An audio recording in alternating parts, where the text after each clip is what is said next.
برادران اسلام السلام علیکم ورحمۃ اللہ وبرکاتہ نحمدہ ونصلی علی رسولہ الکریم اما بعد فاعوذ باللہ من الشیطان الرجیم بسم اللہ الرحمن الرحیم الرحمن الرحیم مالک یوم الدین صدق اللہ العظیم وصدق رسولہ النبی الامین الکریم ونحن علی ذلک لمن الشاہدین والشاکرین والحمد للہ رب العالمین۔ میری ملت کے نوجوانوں، میں نے جس آیت مبارکہ کو اپنا عنوان تقریر بنایا، آئیے اس کا ترجمہ پیش کرنے سے قبل فرط عقیدت اور جوش محبت کے ساتھ سرکار ذی وقار احمد مختار شفیع روز شمار کے دربار گہربار میں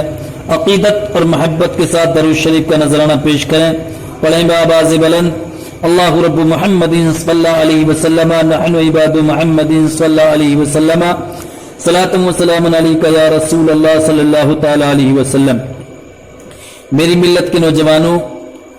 میری آج کی اس تقریر کا موضوع ہے کہ وضو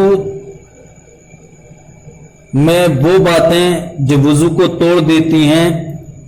جن کو نواقض وضو کہا جاتا ہے، وہ کیا ہیں، ان کو بیان کرنا مقصود ہے تاکہ پتہ چل جائے کہ کن باتوں سے وضو ٹوٹ جاتا ہے۔ تو بیان کیا جاتا ہے کہ وہ باتیں کہ جن سے وضو ٹوٹ جاتا ہے: پاخانہ، پیشاب، پیچھے سے ہوا کا نکلنا وضو کو توڑ دیتا ہے، کیڑا اور پتھری کا آگے یا پیچھے کے مقام سے نکلنا یہ وضو کو توڑ دیتا ہے، ودی اور مزی اور منی کا نکلنا یہ وضو کو توڑ دیتا ہے، خون اور پیپ اور زرد پانی کا نکل کر بہنا یہ وضو کو توڑ دیتا ہے، کھانے یا پانی یا پت یا جمع خون کی منہ بھر قے یہ وضو کو توڑ دیتی ہے، جنون غشی یہ وضو کو توڑ دیتا ہے، اور بے ہوشی یہ وضو کو توڑ دیتی ہے، اتنا نشہ کہ چلنے میں پاؤں لڑکھڑائیں وضو کو توڑ دیتے ہیں، اور قہقہا حالت نماز میں کہ آدمی نماز پڑھ رہا ہے اور اس میں اس نے قہقہا لگایا تو اس سے بھی وضو ٹوٹ جاتا ہے، اور حالت نماز میں اگر یا غیر نماز میں وضو ہے اور وضو کی حالت میں آدمی سو گیا تو سونے سے بھی وضو ٹوٹ جاتا ہے۔ اور ایک مسئلہ یہ ہے کہ دکھتی ہوئی آنکھ سے جو پانی یا کیچڑ بہتا ہے اس سے وضو ٹوٹ جاتا ہے، اور وہ نجس بھی ہے یعنی ناپاک ہے، جس جگہ لگ جائے اس کا پاک کرنا ضروری ہے۔ ایک مسئلہ یہ بھی ہے کہ نماز میں اتنی آواز سے ہنسا کہ خود اس نے سنا، پاس والوں نے نہ سنا تو وضو ٹوٹا، وضو نہ ٹوٹا، البتہ نماز ٹوٹ گئی۔ یہاں پہ 3 باتیں ہیں، ان کو بہت غور سے سن لیں۔ آپ حالت نماز میں ہیں، حالت نماز میں نماز پڑھ رہے ہیں، آپ نے قہقہا لگایا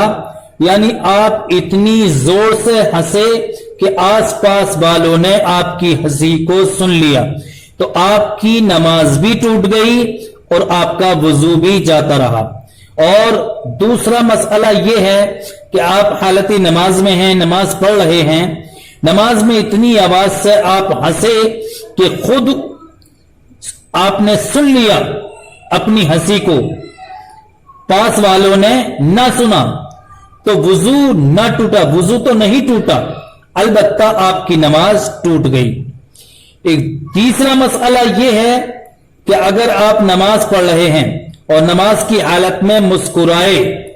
یعنی دانت نکلے، صرف مسکرائے دانت نکلے اور آواز بالکل نہ نکلی، تو اس سے نہ وضو جائے